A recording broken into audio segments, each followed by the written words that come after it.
বাংলাদেশের দুর্নীতির ব্যাপকতাকে গভীর উদ্বেগজনক বলে মনে করে বৈশ্বিক সংস্থা ট্রান্সপারেন্সি ইন্টারন্যাশনাল টিআই।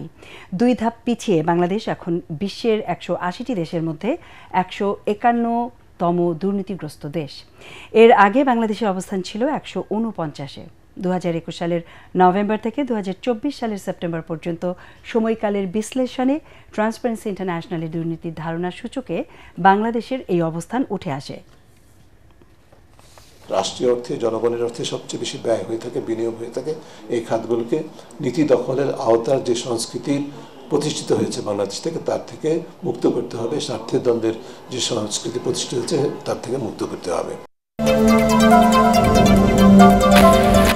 প্রত্যেক অপরাধীকে আইনের আওতায় এনে অপারেশন ডেভিল হান্টকে সফল করার ঘোষণা দিয়েছেন স্বরাষ্ট্র উপদেষ্টা অবসরপ্রাপ্ত লেফটেন্যান্ট জেনারেল মোহাম্মদ জাহাঙ্গীর আলম চৌধুরী। রাজধানীর রাজাবাগ পুলিশ লাইন্সে এক কর্মশালায় তিনি আরও বলেন, আইনশৃঙ্খলা পরিস্থিতির উন্নতির মাধ্যমে জনমনে স্বস্তি দিতেই এই অভিযান।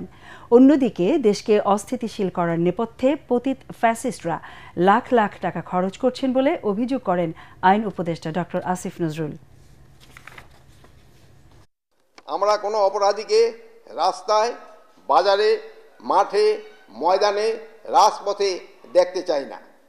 প্রত্যেক অপরাধীকে আইনের আওতায় আনতে হবে, তাদের বিচার নিশ্চিত করতে হবে। আমি আইন শৃঙ্খলা বাহিনীকে আরও তৎপর হতে বলবো। অপারেশন ডেভিল হান্টকে আমি বলবো, no devil should be escape from law enforcing agencies. পতিত ফ্যাসিস্ট যে স্বৈরাচার আছে, তাদের যে বিভিন্ন বাহিনী বাংলাদেশের বিভিন্ন জায়গায় লুকিয়ে রয়েছে, তাদের যে লক্ষ কোটি টাকা দেশকে অস্থিতিশীল করার জন্য দেশে এবং বিদেশে নিয়োজিত রয়েছে, তাদের যে রক্তপিপাসু নেত্রী, তার কণ্ঠ যে এখনও সারাক্ষণ আমাদেরকে তাড়িয়ে বেড়াচ্ছে এবং আমাদের বিভিন্ন হোস্টাইল আন্তর্জাতিক মহল রয়েছে, এরকম একটা পরিস্থিতিতে আমরা কাজ করছি। সংসদ নির্বাচনকেই প্রধান লক্ষ্য নিয়ে কাজ করছে নির্বাচন কমিশন। স্থানীয় সরকারের ভোট নিয়ে এখনই ভাবা হচ্ছে না। নির্বাচন কমিশনের এমন মনোভাব জানিয়ে কমিশনার আবুল ফজল মোহাম্মদ সানাউল্লাহ বলেন, সংসদ নির্বাচনের জন্য ডিসেম্বরকে সামনে রেখে চলছে প্রস্তুতি। তবে সরকার চাইলে এর আগে স্থানীয় কিছু নির্বাচন আয়োজন করা সম্ভব বলে মনে করেন তিনি।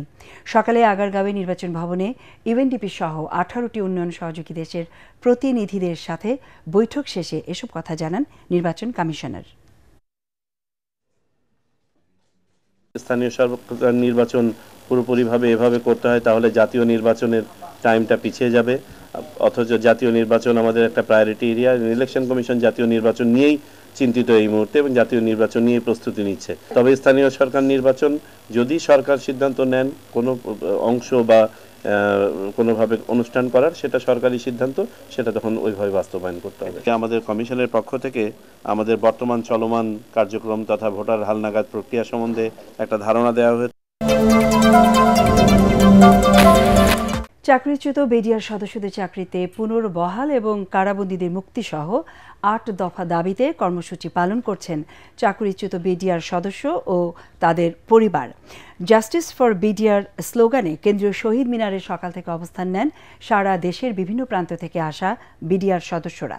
এতে সংহতি জানিয়ে বৈষম্য বিরোধী ছাত্র আন্দোলনের কেন্দ্রীয় নির্বাহী কমিটির সদস্য মাহিন সরকার বলেন, সরকারকে দ্রুত এর বাস্তবায়নে দৃশ্যমান পদক্ষেপ গ্রহণ করতে হবে।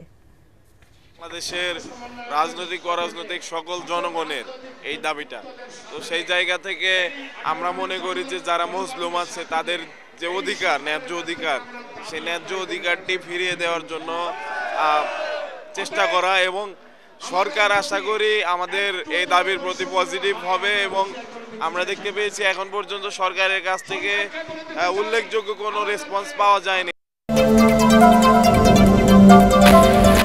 রমজান উপলক্ষে ট্রাক সেলের মাধ্যমে সারা দেশে অতিরিক্ত ৯,০০০ মেট্রিক টন পণ্য টিসিবির মাধ্যমে সরবরাহ করা হবে বলে জানিয়েছেন বাণিজ্য উপদেষ্টা শেখ বশির উদ্দিন। তিনি জানান, স্বল্প আয়ের ১২ লাখ পরিবার এই সুবিধা পাবে। টিসিবির ফ্যামিলি কার্ড ছাড়াই ট্রাক সেলের মাধ্যমে এই পণ্য সরবরাহ করা হবে। খুলনার শিববাড়ি মোড়ে ভ্রাম্যমাণ ট্রাকে টিসিবির পণ্য বিক্রয় কার্যক্রমের উদ্বোধনী অনুষ্ঠানে তিনি এসব কথা বলেন। প্রতি পরিবার সর্বোচ্চ ২ লিটার সয়াবিন তেল, ২ কেজি করে মসুর ডাল ও ছোলা, ১ কেজি চিনি এবং 500 গ্রাম খেজুর কিনতে পারবেন। এর মধ্যে প্রতি লিটার সয়াবিন তেলের দাম রাখা হবে 100 টাকা, প্রতি কেজি চিনি 70 টাকা, মসুর ডাল ও ছোলা 60 টাকা এবং খেজুর ও চিনি 156 টাকা দামে বিক্রি করবে টিসিবি। ক্রেতারা জানান, এ ধরনের কার্যক্রম আরও বাড়ানো হলে নিম্ন ও স্বল্প আয়ের মানুষ সুফল পাবে।